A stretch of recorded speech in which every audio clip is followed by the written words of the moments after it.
Vamos ver. Feito, então. Então, pessoal, boa tarde a todos. Sejam bem-vindos à banca de TCC do Alfredo Joaquim Bulo. O trabalho dele se intitula Reconhecimento Automático de Artefatos e Imagens de Ressonância Magnética. A banca do Alfredo é formada pela professora Ana Paula Malman e pelo professor Lúcio René Prade. Alfredo, tu tens agora 20 minutos para fazer a tua apresentação. Depois, então, a gente passa para a edição da banca e, então, o fechamento do teu grau após isso, certo? Se aparecer alguém no lobby, ele deixa que eu faço a admissão, tá? Te concentra na tua apresentação e tá tudo certo. Uma boa apresentação, Alfredo. Obrigado. Boa noite a todos, boa tarde. No caso, sou o Alfredo Joaquim Bulo e o meu orientador é o professor Dr. Rodrigo Maia. E o tema do meu trabalho é reconhecimento automático de artefatos e imagens de ressonância magnética.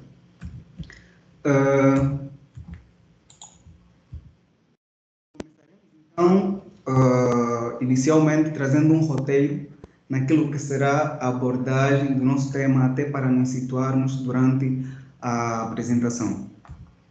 E começaremos por contextualizar um dos pontos primordiais do nosso tema, que é a ressonância magnética.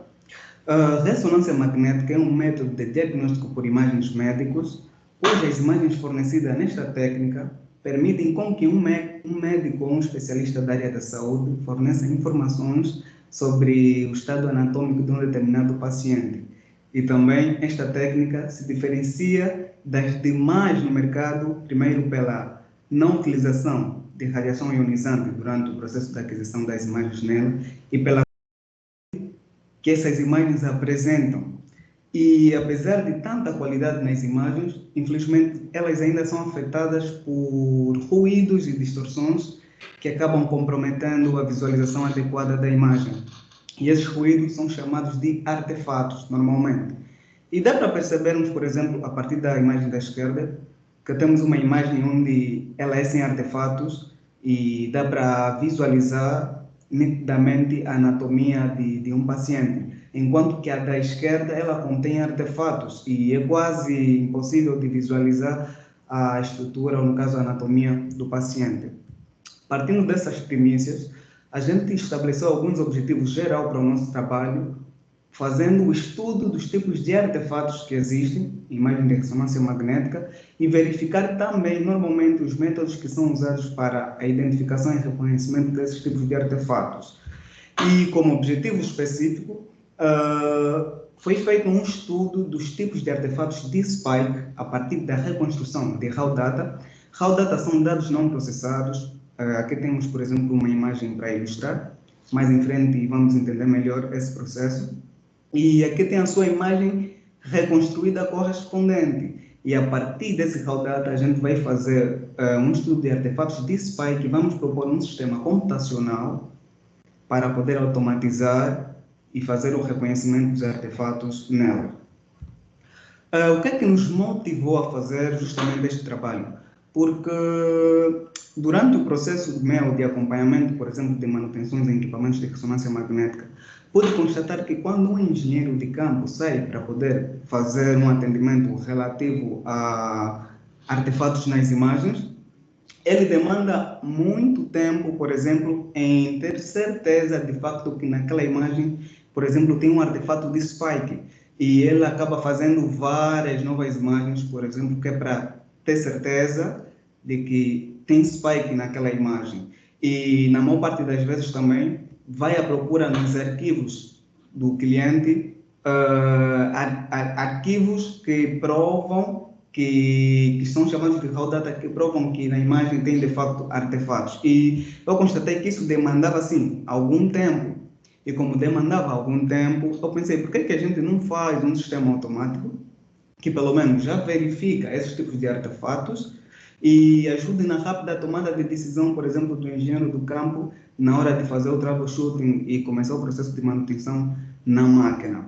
E antes, porém, depois de termos esse motivo que é para fazermos as nossas pesquisas, é necessário que a gente entenda basicamente, primeiro, como é que funciona, ou melhor, quais são os componentes que fazem com que uma imagem em ressonância magnética seja formada. Por exemplo, temos aqui uma imagem, então, para termos esse resultado, basicamente é necessário termos no equipamento de ressonância magnética um sistema de magneto que produz fortes campos magnéticos, um sistema de gradiente que é para fazer a seleção de corte, por exemplo, da anatomia, especificamente onde a gente quer de um paciente, um sistema de radiofrequência e alguém primordial, né, que é o paciente. E as imagens ocorrem devido à interação, por exemplo, de um campo magnético e os átomos de hidrogênio que existem, que superabundam no organismo humano, e através dessa interação é proporcionada um ambiente que é feita a inserção de radiofrequência e que esses sinais de radiofrequência são coletados e posteriormente transformados em imagens. Basicamente isso. Tem uma imagem até aqui ilustrando, por exemplo, o paciente dentro de um magneto e temos a constituição de um sistema de ressonância magnética, temos um sistema de magneto, temos as bobinas de gradiente, temos as bobinas de radiofrequência, temos o próprio paciente e a bobina que faz mais ou menos a coleta dos sinais de ressonância magnética. Onde que a gente pode visualizar, por exemplo, o raw data dentro desse processo, vamos dizer, de aquisição de imagens médicas? Durante o processo em que o paciente fica submetido a campo magnético e é aplicada a bobina praticamente é aplicada ao sinal de radiofrequência e feito a recepção desses sinais de radiofrequência, antes que a imagem vá para um reconstrutor e que se torne, por exemplo, processada para um médico poder visualizar, ela normalmente é reconstruída dentro de um espaço, que é uma matriz, e esse espaço normalmente é chamado de espaço que reconstrói vários sinais de radiofrequência recebida nesse intervalo, no domínio do tempo, que posteriormente é transformada, a partir da transformada de Fourier, numa imagem processada. Aqui, por exemplo, temos uma ilustração de um espaço K, e aqui temos uma representação dos sinais coletados nela, isso no domínio do tempo, e através da transformada de Fourier, isso no domínio da frequência e fase, a gente consegue um resultado de uma imagem processada e o médico conseguir avaliar e dar um laudo no paciente. E como é que aparecem os artefatos de data? Aparecem em forma de um ponto branco. Temos aqui, por exemplo, esse ponto branco, e ela pode vir de diferentes fontes. Pode vir, por exemplo, desde a ruptura de uma ruptura na bobina, que coleta os sinais. Pode ser também através de um elemento ferromagnético, no momento que o paciente, por exemplo, fica deitado. Então, todos esses assim, são vários componentes que influenciam para que aconteça o fenômeno do artefato de Spike. E fizemos um estudo praticamente naquilo que já existe no mercado relativo a esse estudo, e descobrimos que existem, inclusive, alguns autores que já estudaram, mas não especificamente a partir do raw data, por exemplo, de imagem de ressonância magnética. Alguns apenas pegam já as imagens prontas e vão aplicando em sistemas de inteligência artificial ou de deep learning. Mas o que foi característico na maior parte dos sistemas que pelo menos eu pude constatar foram a aplicação de redes neurais convolucionais. A partir daí, a gente tinha que ter basicamente imagens que é para podermos posteriormente usarmos em um modelo de deep learning. E para adquirir as imagens de raw data, a gente usou um simulador que a Siemens normalmente usa, que mostra um raw data e a sua imagem correspondente. E a partir desse simulador, a gente fez um teste com vários artefatos de Spike e fomos constatando que, independentemente da magnitude desse sinal e do local espacial dentro do raw data, elas influenciam diretamente, assim, de forma significativa, dentro da imagem reconstruída. E a partir daí, a gente preparou as nossas classes, salvando 100 imagens com artefatos de spikes e 20 imagens sem artefatos de spike. E tendo essa base de dados imagens, a gente escolheu um modelo de Deep Learning para a aplicação da mesma. E para o modelo escolhido foi as redes neurais convolucionais. Redes neurais convolucionais por quê? Porque são redes que aprendem característica praticamente de uma imagem ou de um objeto em estudo, assim, de forma automática. E ela tem as camadas de convolução, de pooling e completamente conectadas, assim, elas aprendem tirando, assim, de forma profunda as características dessas imagens, no caso, os filtros. Então, para pelo menos no nosso caso, assim, a rede neural era mais do que suficiente que para poder dar uma solução nos nossos problemas de spike nas nossas imagens. A partir do modelo selecionado, a gente fez a construção do primeiro modelo, no caso de rede neural convolucional, e organizamos inicialmente, a partir das classes já treinadas, em dados de treinamento, validação e teste. Usamos 80% das imagens das duas classes já criadas para treinamento e 20% usamos para validação e teste.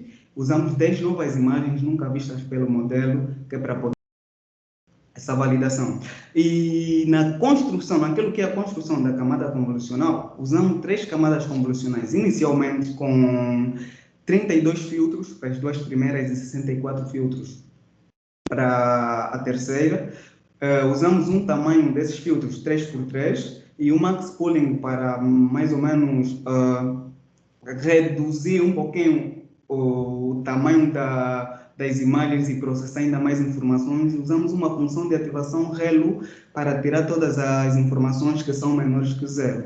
Posteriormente, pegamos esses valores e passamos numa camada flattening para transformar elas em um array, basicamente. E usamos esse array depois em uma camada densa com 64 filtros. Usamos novamente uma função de ativação ReLU e um dropouts de 0.5 para generalizar mais o modelo e evitar o overfitting. E no final do primeiro modelo, usamos uma camada densa com e usamos um sigmoide para dar probabilidade de 0 a 1. Depois de fazer o primeiro modelo, sentimos a necessidade de efetuar, assim, de criar mais estabilidade na rede, termos mais garantia, e fomos pesquisando e foi surgindo a ideia de usar praticamente uma transferência de aprendizado com redes já criadas e que existem praticamente na internet, com grandes quantidades de dados. E usamos uma VGG19 para isso, e também tínhamos que usar um batch normalization durante e no início e no final do treinamento para dar mais ainda estabilidade à nossa rede e usar um reduce plateau para fazer o processamento dos nossos dados não de forma estática, mas para variar durante o aprendizado a cada época. E, a partir daí, surgiu a ideia de construir um segundo modelo com todas essas características já ditas e usamos uma importação da VG19, que é a rede de dados com a técnica de Transfer Learning, e retreinamos essa rede, tirando simplesmente as características iniciais delas, no caso as convolucionais, aplicamos um batch normalization no meio, depois de tirar as características, e usamos um flattening para converter novamente essas informações em array e usamos uma camada densa que é para juntar todas essas informações e uma função ReLU para basicamente tirar todos os valores menores que zero. E no final usamos novamente uma camada densa e com 2 neurônios e uma função de ativação sigmoide para dar probabilidade nos nossos modelos de artefatos e sem artefatos. Compilamos os nossos modelos com o otimizador Adam por causa do seu aprendizado adaptável ao longo do treinamento. Usamos o binário PROS porque temos praticamente 2 modelos de 2 classes no caso, imagem com artefato sem artefato. Usamos uma métrica da acurácia para avaliar a performance do nosso modelo. Usamos como software Jupyter Notebook, Python e as suas bibliotecas de Machine Learning como Keras, TensorFlow e Scikit-Learn. E tem aqui um fluxograma, basicamente, que remete tudo já dito desde o momento da construção do primeiro modelo até o segundo modelo. E praticamente os critérios mais importantes é a criação da CNN, depois a avaliação dos resultados da CNN do primeiro modelo, depois do início da criação da nova CNN com BGG19, aplicando a técnica de transfer learning, até a avaliação de performance novamente e por final, temos um resultado final.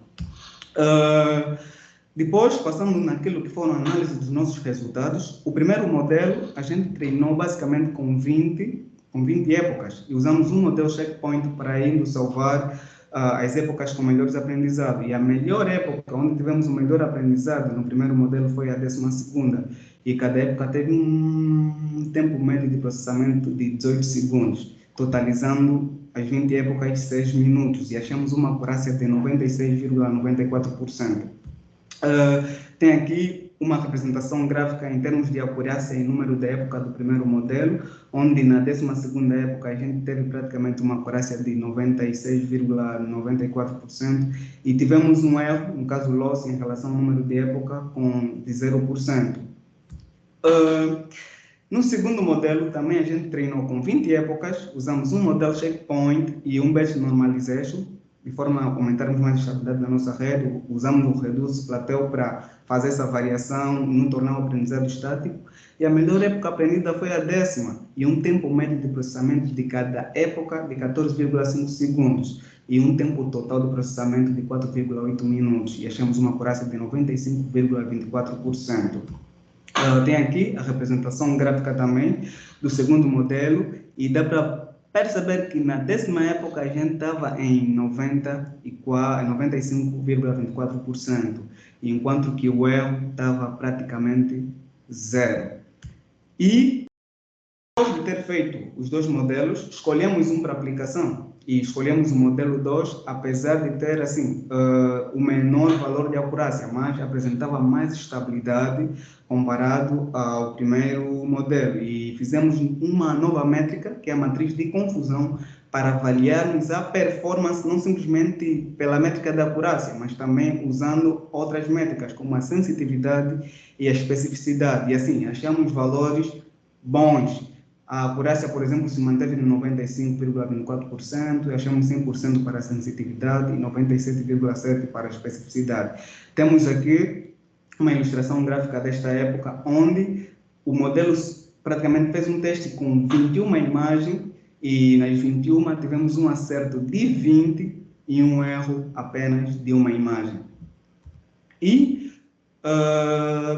concluímos que o modelo aplicado, no caso da Deep Learning, foi satisfatório. Primeiro, porque ela deu uma qualidade na predição praticamente das imagens, mesmo com aquelas não treinadas pela rede anteriormente. E também o modelo é bem prático e muito eficiente quando comparado ao método convencional usado. E otimiza bastante tempo, que é uma das coisas primordiais, e ajuda na tomada rápida de decisão, por exemplo, para iniciar o processo de troubleshooting.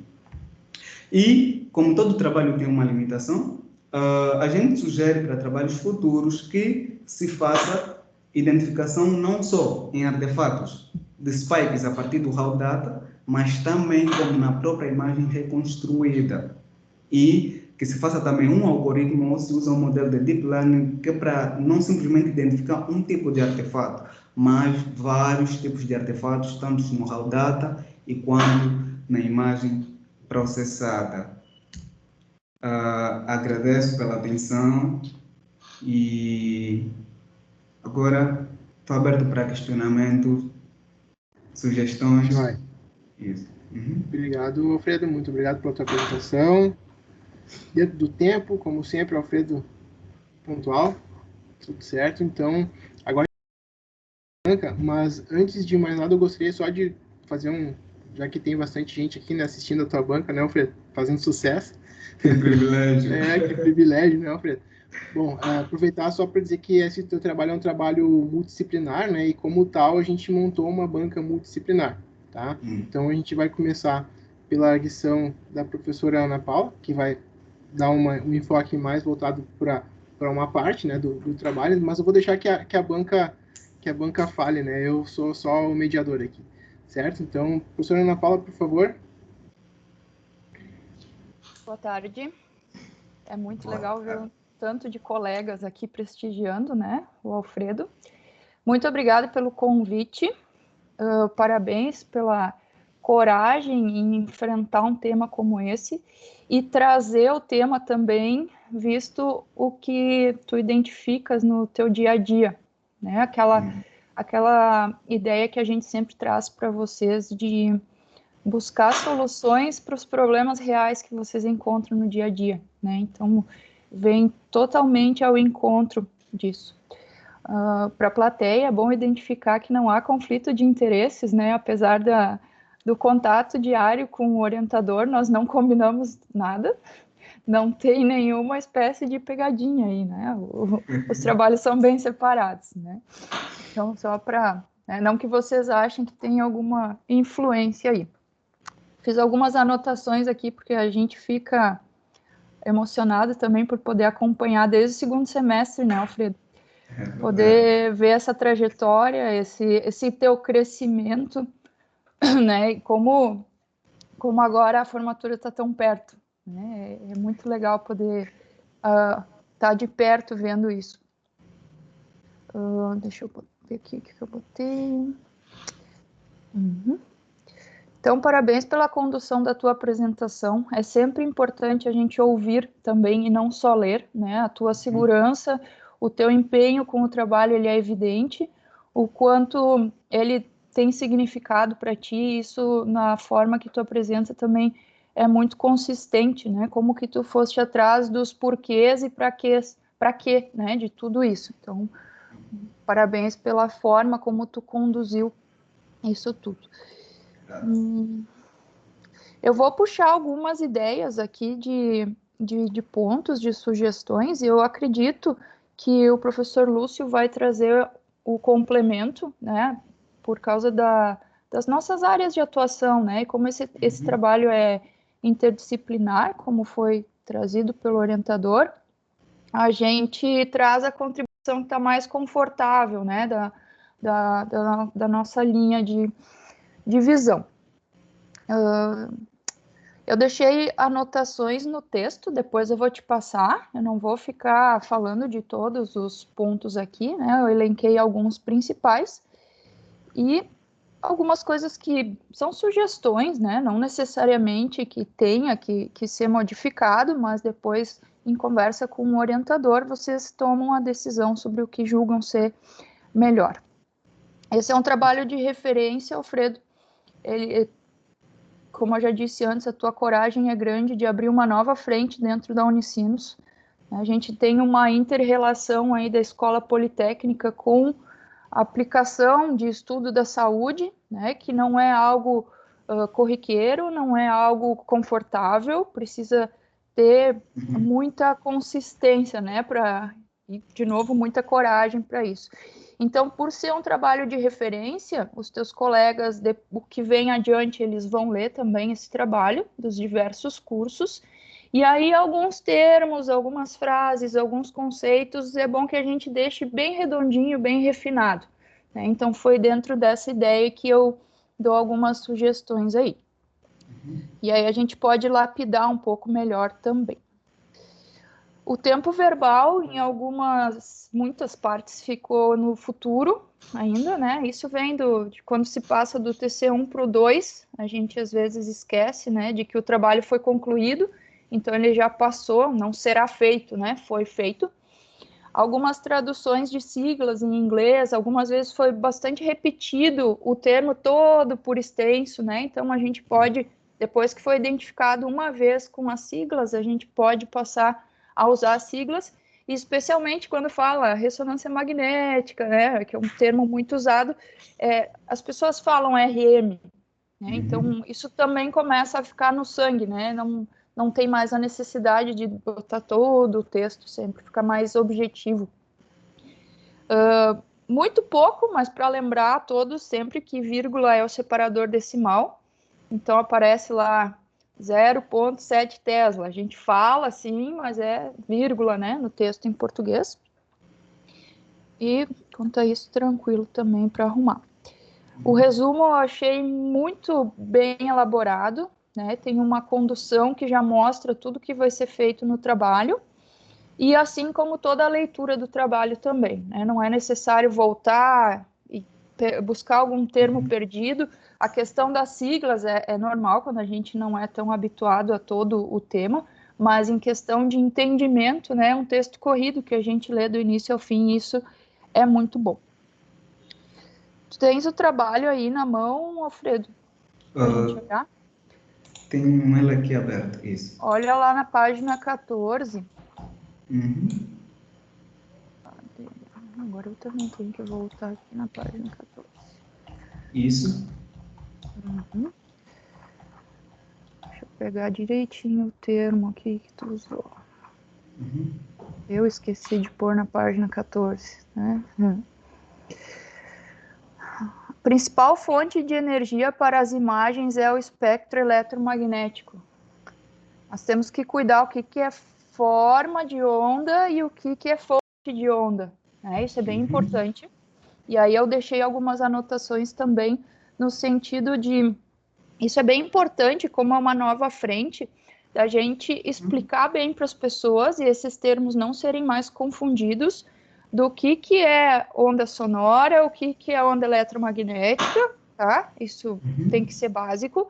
Mas aí o que é radiação ionizante e o que é radiação não ionizante, né? Então, específico da tua área de trabalho é que se usa a radiação não ionizante. E aí as pessoas dizem que não é radiação, né? Então, eu coloquei alguns complementos, assim, para deixar essas frases bem distintas, né? Não é nada de mudança significativa, mas o leitor, ele pelo menos se atenta, né, com esses nomes, e se por acaso eu não souber ou não tiver bem certeza, ele vai atrás e deixa isso bem caracterizado, né? Porque quando fala ultrassom, aí fala raio-x, fala tomografia, fala ressonância, traz tudo junto e aí, né, vem aquela confusão. Junto ainda nessa página, e aí tu vai ter que olhar em todo o texto, muitas vezes a figura não está referenciada no texto anterior. Então, a figura 1, a figura 2, se tu olhar o texto acima, o parágrafo não diz, conforme apresentado na figura 2, né? Então, não tem essa indicação. Às vezes está depois, então primeiro vem o texto, depois a figura, e é necessário indicar um contexto, porque é que aquela figura do espectro eletromagnético está ali, né? A gente tem uma ideia, mas o leitor, ele tem que entender a tua interpretação disso tudo e não fazer a sua própria interpretação nesse momento, tá? Então, deixar claro assim, eu trouxe essa figura para destacar, né? Então, aí deixar mais um complemento aí. Se não ficar claro alguma coisa, tu me fala, Alfredo. Perfeito. Quando tu fala dos dados já treinados por pesquisadores e empresas, como que esses dados são compartilhados no mundo? Como que isso é disponibilizado? Isso é livre? Qualquer pessoa tem acesso a esses dados? Como que se alimenta essa rede? Normalmente são livres. E quando eu me refiro, por exemplo, de pesquisadores, não necessariamente que seja apenas, por exemplo, alguém específico fez um certo treinamento de um banco de dados e depois disponibilizou, não. Mas vários autores fizeram treinamentos de várias redes e essas várias redes puseram basicamente assim em um banco de dados, deram um nome para esse banco de dados e disponibilizaram porque, assim, talvez eu tenha, por exemplo, um problema de quero identificar um cachorro, por exemplo, e alguém quer identificar um carro.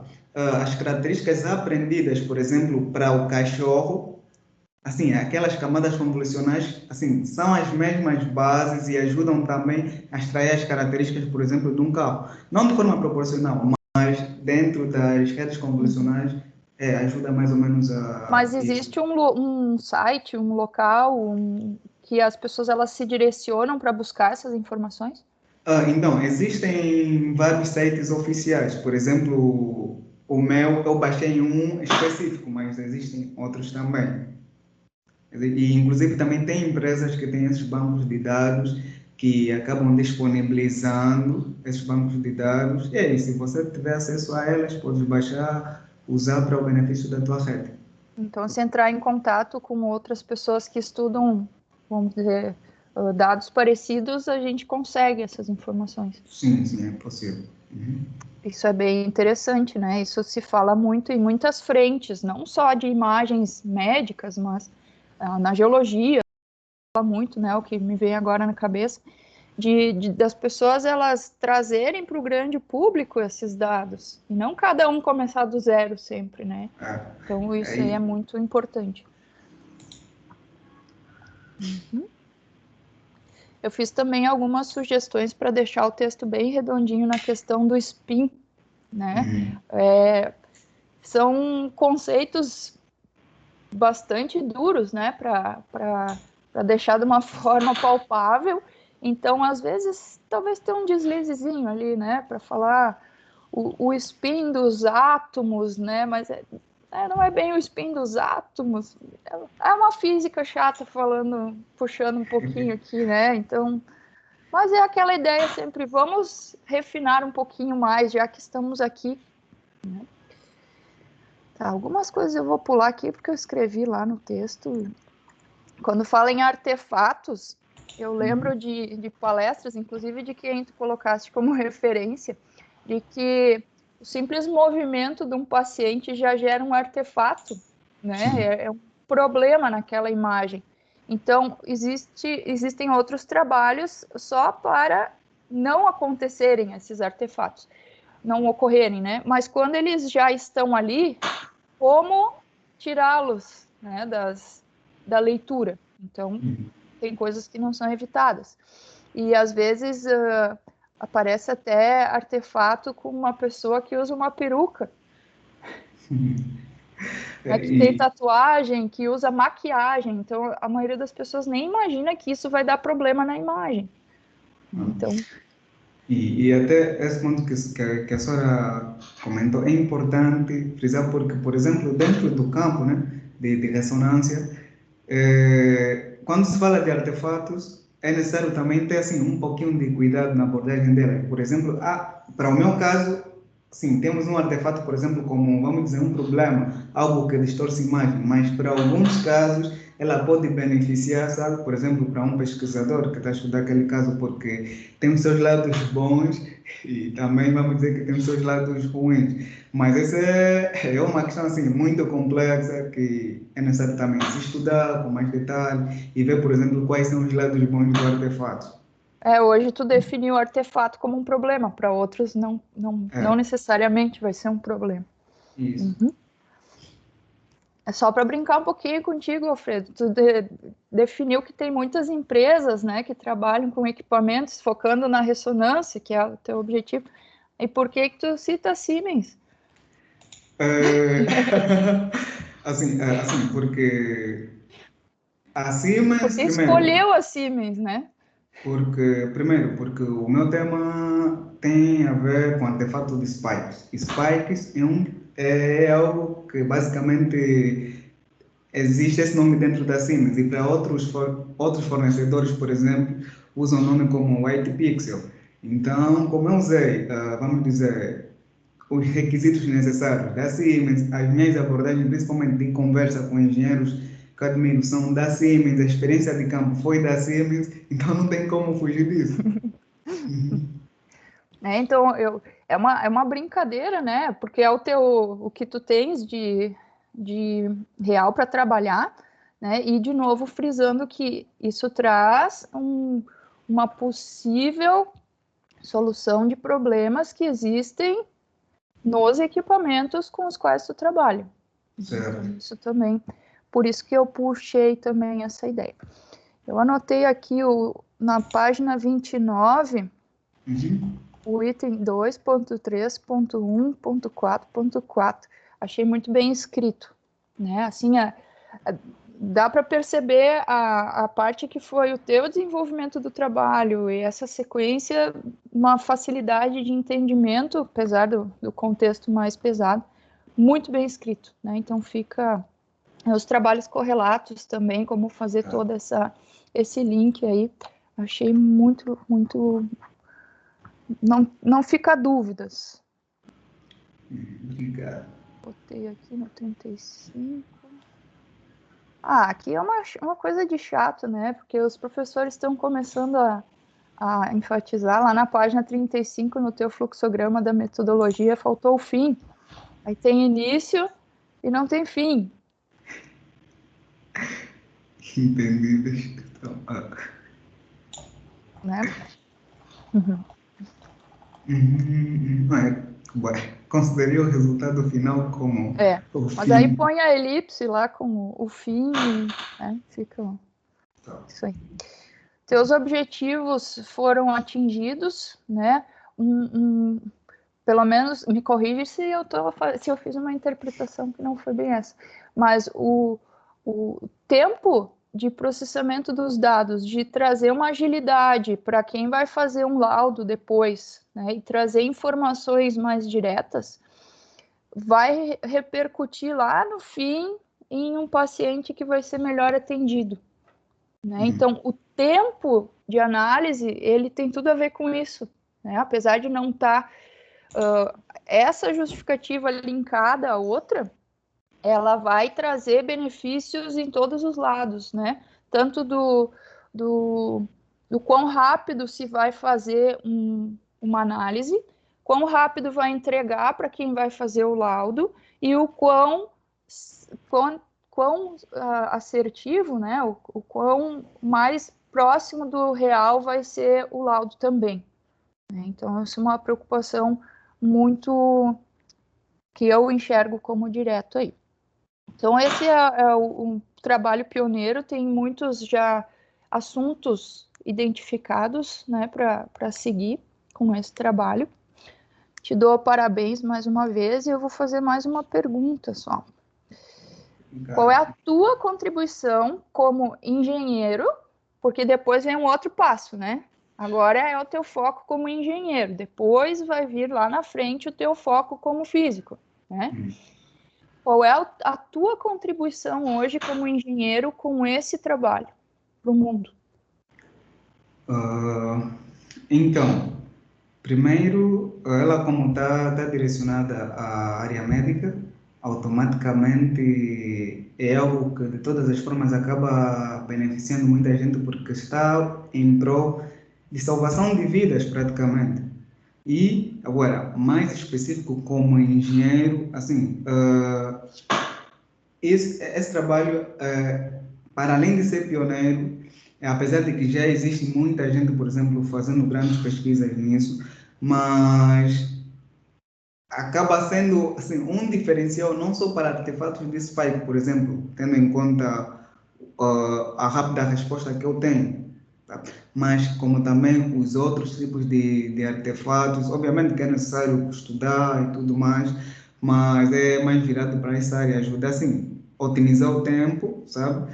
De tomada de ação para, por exemplo, iniciar um troubleshooting e os sistemas de inteligência artificial estão aí para nos ajudar e a gente tem que saber usar elas em prol do nosso benefício. Basicamente Ótimo. isso. Uhum. E talvez uma sugestão também para os trabalhos futuros. Hoje tem se falado muito, né, algo muito moderno, usar esses sistemas na radioterapia. Então, é um foco interessante aí para deixar de sugestão para quem vem pela frente. Né? Agradeço mais uma vez, parabéns, Alfredo. Pode respirar um pouquinho aí. Obrigado. Tá. Obrigado, professora, pelas considerações. Então, agora a gente passa para a eleição do professor Lúcio. Professor Lúcio, por favor. Então, primeiramente, obrigado, Alfredo, Rodrigo, pelo convite para participar da banca. Eu fico muito feliz quando a gente vê um aluno desbravando esse campo multidisciplinar, né, como já foi destacado aqui. Então, tu saíste um pouco da tua zona de conforto e desenvolveu um trabalho assim, muito bom. Tá? Quero te dar os parabéns pelo teu trabalho, pelo teu esforço. A gente vê que tu foi atrás de várias informações, de maneiras diferentes de fazer a aquisição dessa imagem. Depois tu não ficou satisfeito com o teu modelo inicial, tu foi atrás de redes já treinadas para colaborar com esse teu modelo.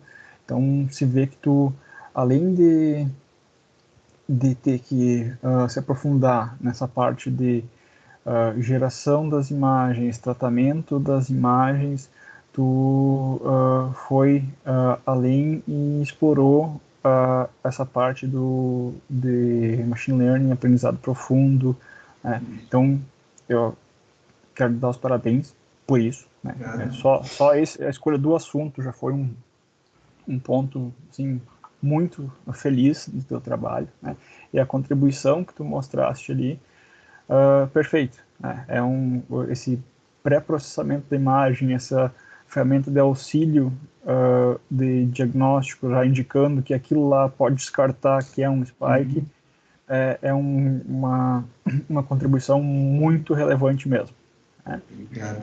Então, eu vou destacar alguns pontinhos aqui, que nem já foi falado, principalmente na questão do texto e algumas perguntas depois, mais curiosidade mesmo sobre o trabalho, né? Deixa eu abrir aqui as anotações, né? Gostei também muito do teu resumo, né? A gente lê o teu resumo e fica com vontade de ler o teu trabalho. Ele está muito bem estruturado, né? Tem ali qual o problema, o que tu pretende atacar, como vai resolver esse problema, e já depois tu fecha com os teus resultados, né? Então a gente sabe que o trabalho teve um início, meio e fim e teve um resultado, né? Então isso está muito bom, é um bom chamariz assim, para ler teu trabalho, né? Alguns detalhezinhos como traduzir siglas, essas coisas menores assim, que eu coloquei ali, então de passar depois o volume com as anotações, aí tu discute com o Rodrigo se vai fazer ou não esses apontamentos, né? A tua introdução, então, também foi muito boa, tu deixou claro os teus objetivos, delimitou o escopo do trabalho, isso é bem importante, né, para a gente não esperar mais do que tu te dispôs a fazer, então tu deixou bem certinho, meu trabalho é isso, né? Então tá perfeito, né? A tua revisão bibliográfica, assim, foi exemplar, tá? Tu abordou todos os temas que tu precisaria para digamos assim, para um leigo entender o teu trabalho, né? Então eu consegui seguir a tua linha de raciocínio, isso foi muito bom. Claro, tem alguns detalhezinhos como as figuras, né? Não sei se tu usaste o LaTeX, alguma coisa assim. Algumas vezes a figura é chamada depois que ela aparece no texto, né? Então isso é importante que tu desloque a figura para baixo ou o texto para cima, mas são pequenos detalhes para melhorar o teu texto, só nada, porque esse texto vai ficar como referência, né? Aí lá no item 2.1.2, que já foi falado, né, que é justamente a parte do processamento digital de imagens, que tu fala lá na página 14 também, foi um ponto que eu destaquei aqui para te discutir com o Rodrigo, além dos apontamentos ali já feitos, né, eu acredito que ficaria melhor como título aqui nesse item, não só o processamento das imagens, mas sim as diferentes formas de geração da imagem, né? Porque tu começa falando ali das radiações, né? Então isso é o processo de geração da imagem. O processamento dessa imagem é a segunda etapa, né? Então dá uma pensada se esse título realmente convém, se der alguma alteração, né? Só para ficar mais claro, que tu quer falar das duas coisas aqui, pelo que eu entendi, né? De como a imagem é gerada, diferentes formas de gerar a imagem, e até o momento em que ela é processada, segmentada, né? Então, nesses detalhezinhos mesmo, né? O que mais tem aqui?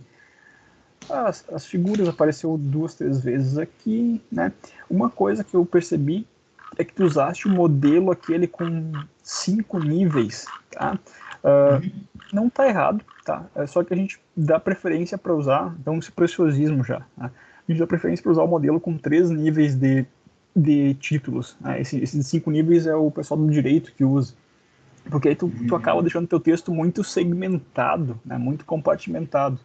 Eu acho que talvez valha a pena tu dar uma olhada se pouquinha coisa, né? Só tirar alguns títulos e deixar como um texto um pouco mais fluido, tá? Mas, como eu falei, é para melhorar o teu texto. Os teus, aí chegando lá, os teus resultados, assim, Alfredo, eu gostei muito da forma como tu colocaste os resultados, né? Os trabalhos relacionados foram também muito relevantes, a metodologia, então, para não pular direto lá, foi muito bem explicada, né? E os teus resultados muito bem apresentados. Então, assim, trabalho de forma geral, ele está muito bem estruturado, né? Gostei muito dele mesmo. Aí, mais título de curiosidade, assim, tu fizeste lá no final, nos resultados, a descrição dos dois modelos, fez teste com os dois, o segundo teve um resultado um pouquinho inferior que o primeiro, né? Mas, porém, um tempo de processamento um pouquinho menor também, e aí tu optou por fazer o teste usando esse segundo modelo, né? A pergunta é assim, e se tu empregar os dois modelos em paralelo, né, usando algum mecanismo de confluência no final, isso afetaria muito o teu tempo de processamento, ou aumentaria muito a tua necessidade computacional, e talvez esse uso não faria com que aquela uma imagem classificada errada conseguisse ser classificada certa? Mais curiosidade mesmo. Então, a ideia da construção, por exemplo, de um segundo modelo, inicialmente foi mesmo para, assim, para trazer de forma, vamos dizer, ilustrativa para o leitor que devido a esse parâmetro, a X parâmetro, a gente usou um segundo modelo. Bem que assim, eu poderia pegar essas características do segundo modelo e incluí-las todas no primeiro modelo e simplesmente usando simplesmente um modelo, que é Modelo para só. o treinamento da rede. Como não se fez o teste, não saberia dar uma resposta relativa ao tempo de processamento, mas eu usei um segundo modelo justamente para tipo, diferenciar. Não, usei um modelo 1, cheguei nesses resultados, mas esse modelo não garante, por exemplo, uma estabilidade confiável, apesar de ter um ótimo resultado. Não usei, por exemplo, algoritmos que não fazem com que o aprendizado seja tipo variável, mas ela estava num contínuo. Então, se eu pudesse alcançar no início, por exemplo, uma acurácia, vamos supor, de 90% já, talvez a consequência até no final seria os 90 e tal por cento. Então, tem que ter alguma coisa que variasse ao longo do aprendizado para dar mais confiabilidade no aprendizado da rede. Então, foi intencional mesmo usar o segundo modelo. Tá, entendi. Então, a questão da estabilidade foi o que tu levaste a usar o segundo modelo. Aí, que nem tu falou, tu poderia ter pego esse treinamento do segundo modelo e trazido pro primeiro modelo. Perfeito. Isso. Era mais questão de dúvida, né? Eu acredito que a tua necessidade computacional não iria aumentar muito, né? Mas sim, acho que a tua solução de trazer treinamento para o primeiro modelo seria mais vantajosa, né? E ali uma outra questão, quando tu bota ali o tempo de processamento, tá? Para te ter esse dado mais confiável, tu tem que citar em cima de qual hardware tu fez isso, tá? Para a gente ter um outro parâmetro. Eu usei um microprocessador embarcado ou usei um PC com tanto quantidade de memória, né? Então, só para a gente ter uma referência, usando tal processador com tanto memória, eu tive o tempo de tanto. Porque se tu levar para outra arquitetura, tu vai ter um resultado diferente, né? Então, só para a gente ter... Mas é um detalhezinho para a gente ter a referência. Tá? Eu acredito que não vai mudar muito. E no mais, assim, Alfredo, realmente é só te dar os parabéns, né? O trabalho foi bem desafiador e tu chegaste em resultados muito bons. Contribuições, né, que nem foi destacado, contribuições realmente relevantes para a área, né? Então, segue em frente, continua a trabalhar em cima dos teus trabalhos futuros ali, isso vai vai te abrir novas possibilidades, novas portas, tá? Então, parabéns. Acho que isso poderia contribuir.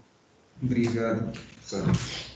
Lúcio, muito obrigado pelas contribuições. Assim como a professora Ana, a gente vai acatar todas elas, né, Alfredo? Isso. Então, agora, vou pedir a todos licença, Alfredo, aguenta mais um pouquinho o coração aí, a gente vai para uma outra sala agora, né? Daí depois a gente já volta com o teu grau, tá? Tá bem, senhor. Já voltamos. Até mais.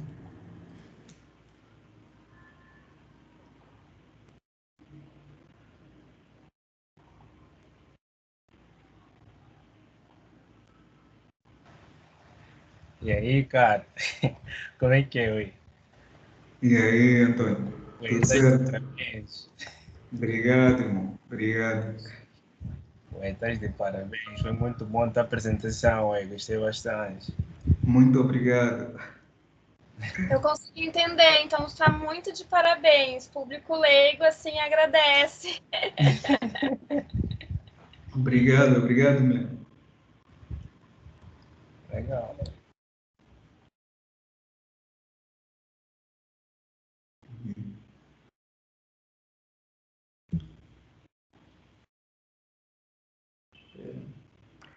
Parabéns aí, Alfredo.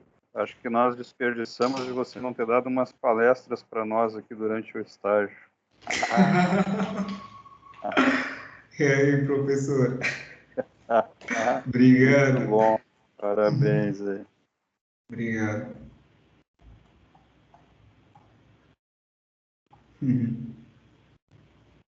E aí, rapaz? Andou bem, Bulo? Estás bom, guri? Não, a gente estava aqui assistindo. Você mandaste bem, Caçu. Obrigado.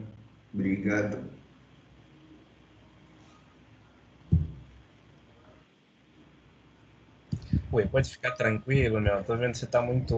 Tá com um semblante assim diferente, sabe? Já passou, já.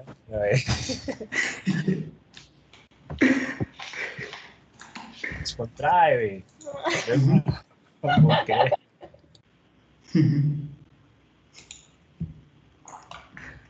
Deixa eu beber uma água.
Voltamos.